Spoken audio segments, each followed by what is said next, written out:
नमस्कार। डीडी राजस्थान के कार्यक्रम कानून की बात में आप सबका बहुत बहुत स्वागत है। दर्शकों, जैसा कि आप जानते ही हो कि हमारा यह कार्यक्रम हमेशा से किसी विशेष वर्ग या किसी विशेष विषय पर आधारित रहता है, परंतु आज हम ना ही तो किसी विशेष वर्ग की बात करने वाले हैं और ना ही किसी विशेष विषय की। आज हम बात करेंगे सभी के लिए, क्योंकि हमारे आज के कार्यक्रम का विषय है न्याय सबके लिए। और इसकी जानकारी देने के लिए स्टूडियो में मौजूद है हमारी आज की विशेषज्ञ।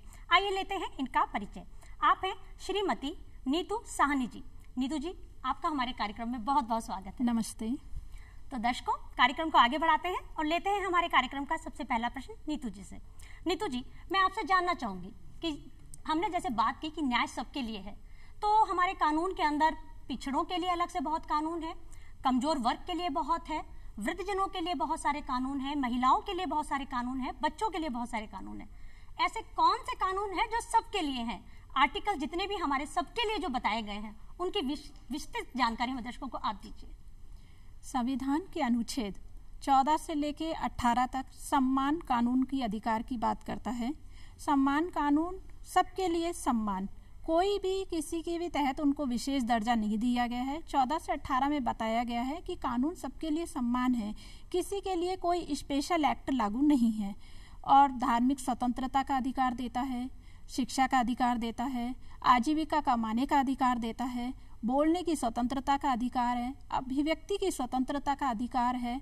हमारा संविधान हमारे ही अधिकारों की रक्षा करता है और हमारा संविधान की रक्षा न्यायालय करती है। जी, आपने बताया कि ये सारे के सारे जो आपने 14 से और 32 जो अभी बताए हैं, इनको हम किस श्रेणी में रखते हैं? क्या मूल अधिकार है या मूल कर्तव्य है? क्या बोलते हैं इनको?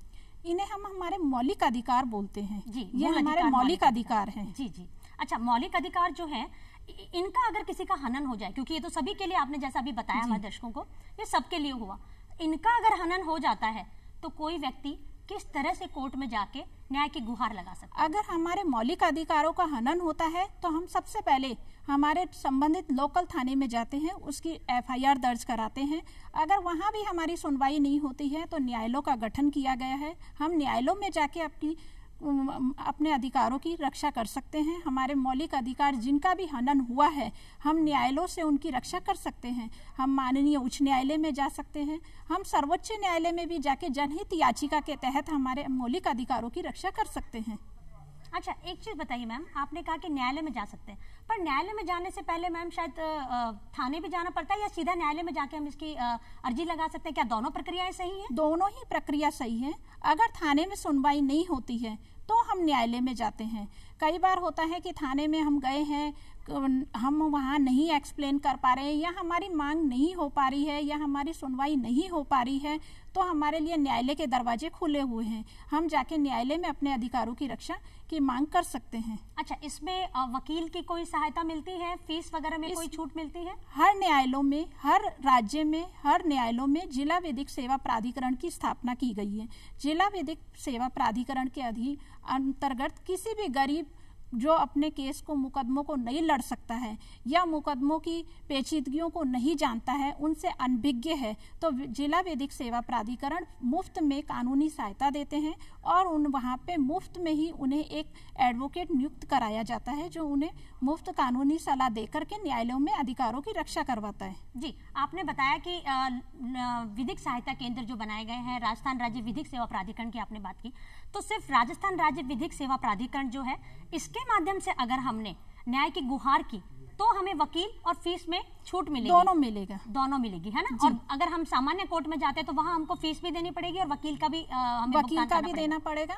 लेकिन हम जब विधिक सेवा प्राधिकरण का दरवाजा खटखटाते हैं तो हमें मुफ्ती कानूनी सलाह मिलेगी और मुफ्ती न्याय मिलेगा। उसमें हमें 1 रुपए भी फीस देने की जरूरत नहीं है। जी, बहुत अच्छी बात बताई नीतू जी आपने ये तो। अब मैं हम सभी के लिए बात, क्योंकि हमारा आज का कार्यक्रम ही है न्याय सबके लिए, तो मैं इसमें जानना चाहूंगी आपसे। सबसे पहले हम बच्चों से शुरू करते हैं कि बच्चे जो देश का भविष्य होते हैं, उनके साथ अगर कुछ गलत हो जाता है, कुछ गलत घटित हो जाता है, तो वो कहाँ पर और कैसे इसकी शिकायत कर सकते हैं? पर उससे पहले जो प्रश्न आपसे वो है, ये है कि उनके अधिकार कौन कौन से हैं, या क्या क्या उनके अधिकार क्षेत्रों में हनन किया जा सकता है जिसकी शिकायत बाद में कोर्ट में की जाए? बच्चों को जीवन जीने का मौलिक अधिकार है। बच्चों को जीवन, एक अच्छी परवरिश देने की सबसे पहली जिम्मेदारी उनके माता पिता की होती है। लेकिन माता पिता की जिम्मेदारी को निभाने के लिए हर राज्यों का भी कर्तव्य है। राज्य संरक्षण आयोग हर राज्य में गठन किया गया है। राज्य संरक्षण आयोग का कर्तव्य है कि वो अपने माता पिता जब अपने बच्चों के लिए जिम्मेदारी निभाते हैं तो वो उनका साथ दे, उनकी शिक्षा का ध्यान रखें, उनकी स्वास्थ्य। हर राज्य संरक्षण आयोग बच्चों के स्वास्थ्य, चिकित्सा सुविधाएं और उनके सांस्कृतिक प्रोग्राम, खेलकूद प्रोग्राम, किसी भी बच्चे के साथ कोई ऊंच नीच का भेदभाव नहीं किया जाए, इनका ध्यान रखेगा। अनाथ बच्चे हैं, अनाथ आश्रम खोले गए हैं, राज्य सरकार उन अनाथ आश्रम में ये ध्यान देगा कि जो बच्चे अनाथ हैं उनको अगर कोई परिवार गोद लेना चाहे, उनकी अच्छी परवरिश करना चाहे तो उनके घर को देखकर, उनके रहन सहन के स्तर को देखते हुए बच्चों को उनको गोद देगा, उनकी उचित व्यवस्था करेगा। कई बच्चों को बाल श्रम करवाया जाता है, उनको कामों में लगा दिया जाता है, तो उनसे भी उनको मुक्त करवाएगा। और मादक नशीले पदार्थ हैं, उनसे ना तो बच्चों को बेचे जाएंगे। 18 साल से छोटे बच्चों को ना तो नशीला पदार्थ बेचा जाएगा, ना ही उन्हें बनाने दिया जाएगा, ना उनमें उनको लिप्त किया जाएगा। इस तरह के काम राज्य ही करती है। राज्य हर स्तर पे देखेगा। और रही बच्चों के अधिकारों की रक्षा के लिए, तो राज्य सरकार ने और पूरे भारत में ही अभियान चल रहा है कि मानव तस्करी विरोधी यूनिट अभियान, मानव तस्करी विरोधी यूनिट बनाया गया है, बाल समन्वयक कार्यकर्ता बनाया गया है। मानव तस्करी विरोधी यूनिट, अगर बच्चों का कहीं शारीरिक शोषण होता है, बच्चों से जबरदस्ती काम करवाया जाता है, तो उनकी सूचना मिलने पर मानव तस्करी विरोधी यूनिट वहां पहुंचती है, अपनी लोकल पुलिस को भी लेकर पहुंचती है और बच्चों को वहां से मुक्त करवाती है। और बाल समन्वयक कार्यकर्ता जहां संस्थान है वहां पे उन बच्चों को रख करके उनको शिक्षा, खेलकूद, उनका पौष्टिक खाना सब दिया जाता है। और जो भी बच्चों से जबरदस्ती काम करवाया जाता है, मानव तस्करी विरोधी यूनिट द्वारा उनको अरेस्ट किया जाता है, उनके खिलाफ कार्यवाही की जाती है।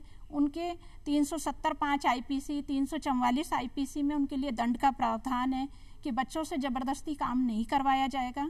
बच्चों को से जबरदस्ती आप भीख नहीं मंगवा सकते हैं, बच्चों से जबरदस्ती आप गाली गलौज नहीं कर सकते हैं, घरेलू हिंसा नहीं कर सकते, बच्चों के साथ बदतमीजी नहीं कर सकते, गलत व्यवहार नहीं कर सकते हैं। इस तरह बच्चों की लिए राज्य सरकार उचित से उचित कदम उठा के चल रही है, जिसमें न्यायालयों का भी बहुत साथ दिया जा रहा है। जी, आपने एक चीज कही कि बच्चों के संपूर्ण विकास की कोशिश की जाती है।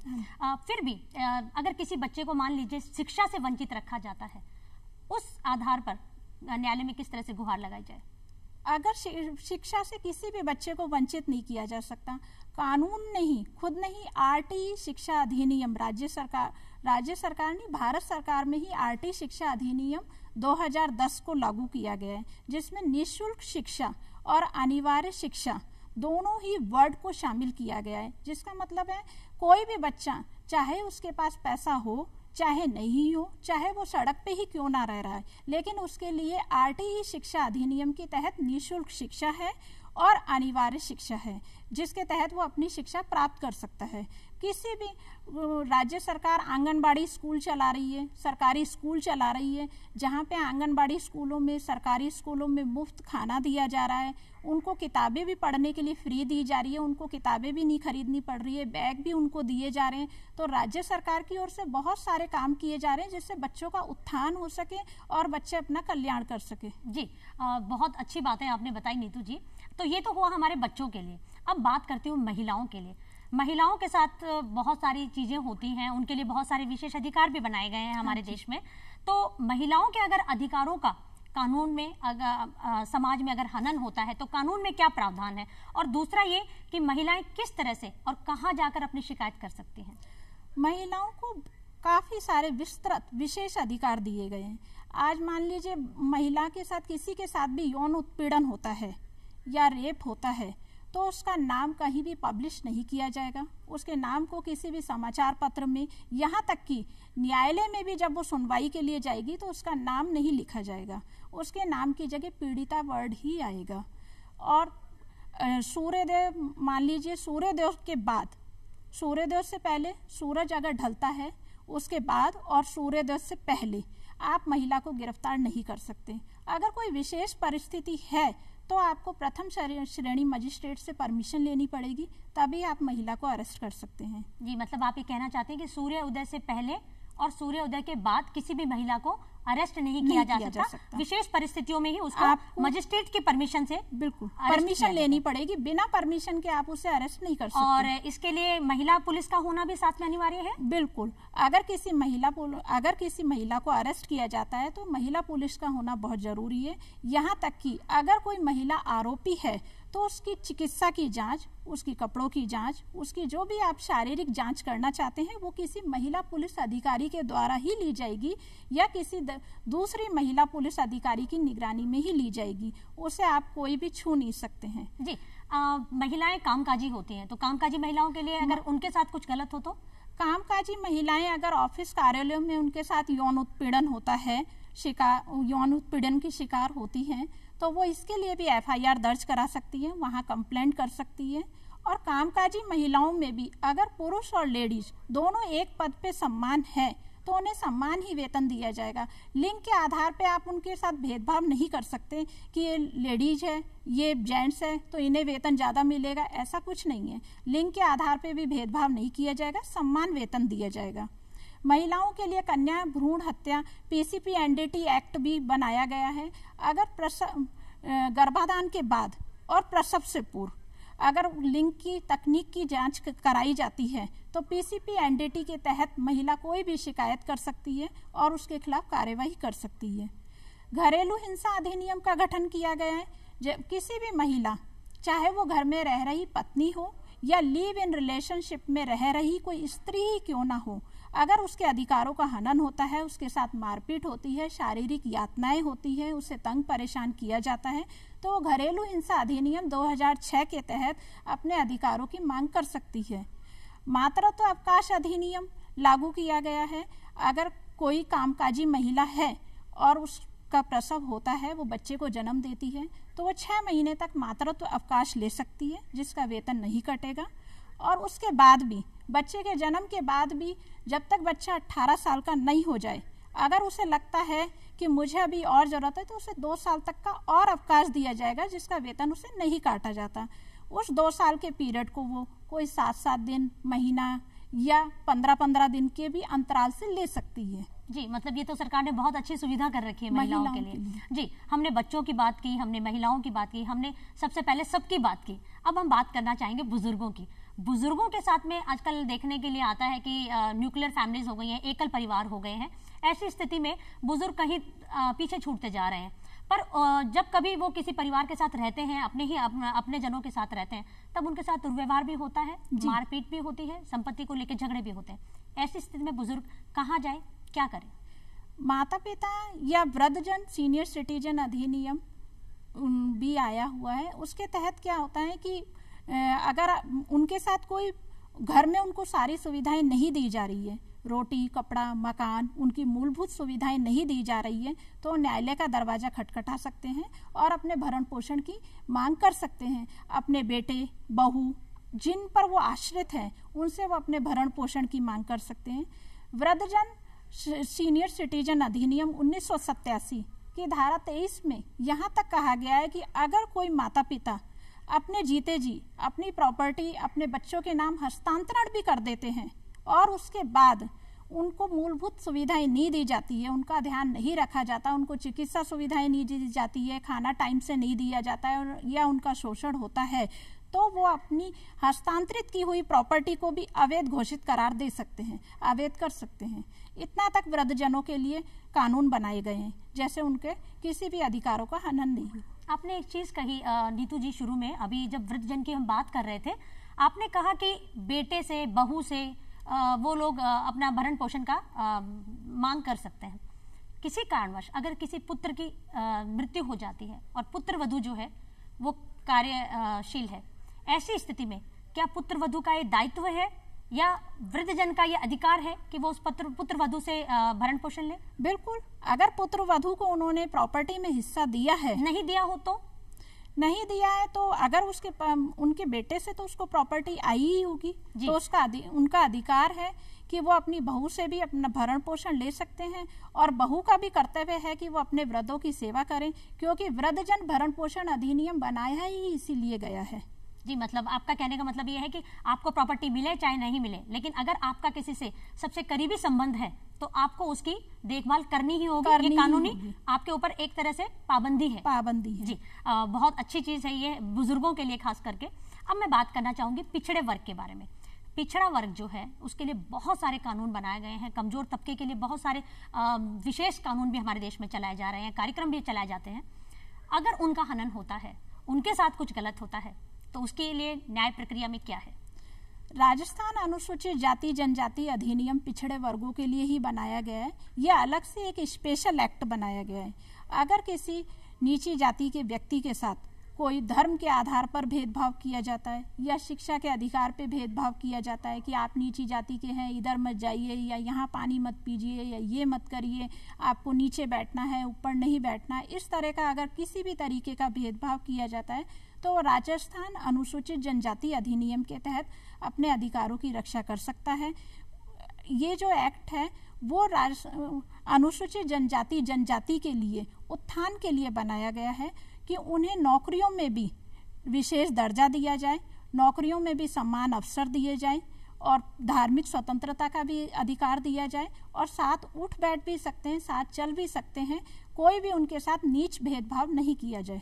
अच्छा, आपने एक चीज कही कि उनके साथ कोई भेदभाव नहीं किया जा सकता। मेरा प्रश्न आपसे ये कि अगर भेदभाव हो जाए तो शिकायत की प्रक्रिया क्या रहेगी? अगर भेदभाव हो जाता है उनके साथ कोई, तो वो राजस्थान अनुसूचित जनजाति अधिनियम एक्ट के अंतर्गत जाके डीवाईएसपी से शिकायत कर सकते हैं, एसपी रैंक के अधिकारी से जाके शिकायत कर सकते हैं, या फिर सीधे न्यायालय में जाके भी कंप्लेंट दायर कर सकते हैं। आपने दो चीज कही, डीवाईएसपी या एसपी रैंक। इससे नीचे के रैंक के अधिकारी के पास शिकायत दर्ज नहीं होती? नीचे के रैंक के अधिकारी के पास भी कर सकते हैं, लेकिन ये स्पेशल एक्ट है। अच्छा। स्पेशल एक्ट में इनको एसपी और डीवाईएसपी को खास सतर्कता बरतनी होती है कि अगर कोई स्पेशल एक्ट बना हुआ है तो स्पेशल एक्ट की सुरक्षा एसपी या डीवाईएसपी रैंक के अधिकारी करेंगे। जी, मतलब इस स्तर के अधिकारियों को ही ये दायित्व सौंपा गया है। दायित्व सौंपा गया। जी, देखिए, सब तरह की चीजें होती है समाज में। किसी के साथ सच में कुछ गलत होता है, किसी के साथ में सच में कुछ गलत हो, झूठे मुकदमे में फंसाया जाता है। तो जब किसी के साथ झूठे मुकदमे में फंसा दिया जाए, उससे बचने के लिए क्या किया जाए? क्या क्या वो तरीके हैं जिनसे झूठे मुकदमों से बचा जा सकता है? यदि अगर किसी के खिलाफ झूठी एफआईआर दर्ज हो जाती है तो वो 482 में हाईकोर्ट जा सकता है। आज मान लीजिए किसी के खिलाफ भी झूठी एफआईआर दर्ज करा दी तो वो अपने तथ्य, अपने सबूत, अपनी सारी बातें, सारी चीजें लेके राजस्थान उच्च न्यायालय में जाकर 482 में उस एफआईआर के खिलाफ कार्यवाही कर सकता है, उस एफआईआर को खत्म करवा सकता है 482 में जाके, 482 सीआरपीसी में जाके। और उसकी प्रक्रिया क्या रहेगी? मतलब क्या उसके लिए भी मतलब डीवाईएसपी रैंक है या किसी भी अधिकारी के पास? राजस्थान उच्च न्यायालय में 482 सीआरपीसी में जाने के लिए आपको एक अधिवक्ता नियुक्त करना पड़ेगा और अपने अधिवक्ता को अपने सारे दस्तावेज दिखाने पड़ेंगे, अपने सारे सबूत दिखाने पड़ेंगे, एफआईआर दिखानी पड़ेगी। फिर अधिवक्ता के माध्यम से ही आप 482 सीआरपीसी में कार्रवाई करवा सकते हैं। जी, ठीक है। चलिए, ये हुई कि हमने झूठे मुकदमों से भी हम निकल गए, पर जो सच में दोषी होते हैं वो जेल तक पहुंच गए। अब जेल में जाने के बाद वो बंदी कहलाते हैं, और बंदियों के लिए क्या विशेष है? क्योंकि बंदी भी इंसान है, उनको भी जीने का हक है। उनके साथ अगर वहां कुछ गलत होता है तो वो किस तरह से न्याय व्यवस्था का लाभ ले सकते हैं? जेल में बंद बंदियों को भी मूलभूत अधिकार दिए गए हैं, उनको भी जीवन जीने का अधिकार है। जिस तरह हमें संविधान के तहत सारे अधिकार मिले हुए हैं, वैसे ही बंदियों को भी संविधान के तहत सारे अधिकार मिले हुए हैं। उन्हें शिक्षा का अधिकार है, धार्मिक स्वतंत्रता का अधिकार है, पौष्टिक खाना खाने का अधिकार है, चिकित्सा लेने का अधिकार है और आजीविका कमाने का भी अधिकार है। जेल में बंद बंदियों के लिए प्रेजेंस एक्ट 1894 बनाया गया है, जिसके तहत उन्हें अधिकार दिए गए हैं कि वो अपने अधिकारों की रक्षा करें। अगर उन्हें कोई धर्म में पूजा में दखल अंदाजी कर रहा है, या उन्हें आजीविका नहीं कमाने दे रहा है, या जेल प्रशासन ही उन्हें तंग करके पढ़ने नहीं दे रहा है, कोई फॉर्म नहीं भरने दे रहा है, तो वो प्रेजेंस एक्ट 1894 के तहत कार्यवाही करके अपने अधिकारों की रक्षा करते हैं। जेल में बंद बंदियों के लिए खुली जेल अदालतें भी खोली गई हैं। खुली अदालतें ऐसी हैं जिसमें वो अपने बीवी और बच्चों के साथ भी रह सकते हैं, और वहाँ पे कई एक्टिविटीज कराई जाती है। कई ऐसे बंदी हैं जो जीना चाहते हैं, अपने पुराने अपने पुरानी अपराध को छोड़ के एक नए समाज की धारा के साथ जीना चाहते हैं, तो उनका जिसमें उनकी रुचि होती है, किसी की किसी काम में रुचि है, कोई एक्ट करना चाहता, कोई कैसी एक्टिविटी करना चाहता है, कोई है बांस का काम बनाना चाहता है, कोई कपड़े का काम करना चाहता है, कोई हाथ के काम में हुनर है, कोई मिट्टी के कामों में हुनर है। तो इस तरह की एक्टिविटीज खुली जेल अदालतों में कराई जाती है, जिससे वो अलग समाज की धारा में बह के अपना एक अच्छा जीवन जी सके और अपने बच्चों को भी एक अच्छा जीवन दे सके। जी नीतू जी, जो आपने अभी एक बात कही उससे मुझे एक अभी मेरा बहुत हाल ही का एक संस्मरण याद आ रहा है। मैं पिछले हफ्ते गुजरात गई थी और वहां पर जेल में जो बंद कैदी होते हैं वो वहां पर भजिया, जिसको हम यहाँ पकौड़ी कहते हैं, गुजरात में उसको भजिया कहते हैं, तो वो भजिया वो लोग बनाते हैं और वो भजिया इतनी स्वादिष्ट होती है कि वो दोपहर तक सारी रोड के बाहर, मतलब वो जो रोड है उस जेल के बाहर, वहां बेची जाती है और वो हैंड टू हैंड हाथों हाथ उठ जाती है, वहां पे ब्रिक रहती नहीं है। और मैंने खुद वो खाई, बहुत अच्छी चीज है। ये स्किलिंग का काम जो किया जाता है ये सच में बहुत बढ़िया चीज है। मैं एक चीज और जानना चाहूंगी अब आपसे कि अगर उपभोक्ता जो है, क्योंकि हमने अगर कोई चीज ली है तो हम उपभोक्ता हो गए, जैसे मैं वो भजिया खाकर आई, तो इसी तरह से जब हम किसी चीज को खरीदते हैं और या किसी सेवा का मूल्य चुकाते हैं, उनमें अगर कमी हो जाती है, उनमें हमारे साथ अगर धोखा हो जाता है, तो न्याय व्यवस्था में क्या प्रावधान है? अगर हमने कोई चीज खरीदी, उसकी कोई गुणवत्ता में कमी है, उसकी शुद्धता में कमी है, या जो प्राइस फिक्स है उससे ज्यादा प्राइस ले लिया जाता है हम लोगों से, तो हमारे अधिकारों का हनन होता है। तो हम उपभोक्ता फोरम में जाके उपभोक्ता संरक्षण कानून के तहत अपने अधिकार की मांग कर सकते हैं। हाँ, इसके लिए अलग से उपभोक्ता संरक्षण मंच बनाए गए हैं। उपभोक्ता संरक्षण कानून लागू किया गया है, जिसके तहत उसकी गुणवत्ता शुद्धता की जांच होके आपका जितना अधिकारों का हनन हुआ है उससे आपकी डबल ही आपको दिलाया जाता है। जी, आजकल मैडम इंटरनेट का जमाना है नीतू जी, हम सब जानते हैं, कोई भी, हर आदमी के हाथ में कैमरा है। अब दूरदर्शन में तो जहां हम बैठे हैं वहां हमारे सामने कुछ गिनती के कैमरे रखे हुए, लेकिन आज हर आदमी कैमरामैन बना हुआ है और उस कैमरे से गाए भगाए कोई भी कहीं भी किसी की मर्जी के बिना चित्र ले लेता है या उसकी रिकॉर्डिंग कर लेता है और उसे पब्लिश कर देता है। जी, ये भी तो एक बहुत बड़ा अपराध है। इससे कैसे बचा जाए और किसी के साथ हो जाए तो शिकायत की क्या प्रक्रिया है? बिना मर्जी के अगर किसी लड़की की फोटो आप खींच लेते हैं या वीडियो बना लेते हैं तो ये एक अपराध है। और ये अपराध और भी गंभीर हो जाता है जब उस फोटो या वीडियो को आप इंटरनेट के माध्यम से सार्वजनिक कर देते हैं।